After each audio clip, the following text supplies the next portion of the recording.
ഒരു മയിൽ പീലിയായി ഞാൻ ജനിക്കുമെങ്കിൽ നിന്റെ തിരുമുടി കുടങ്ങയിൽ തപസ്സിരിക്കും.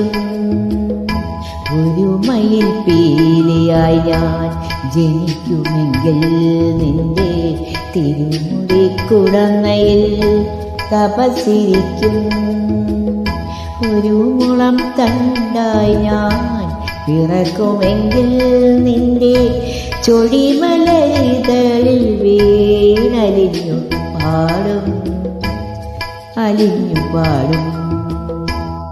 ഒരു മയിൽ പീലിയായി ഞാൻ ജനിക്കുമെങ്കിൽ നിന്റെ തിരുമുടി കുടങ്ങയിൽ തപസ്സിരിക്കും.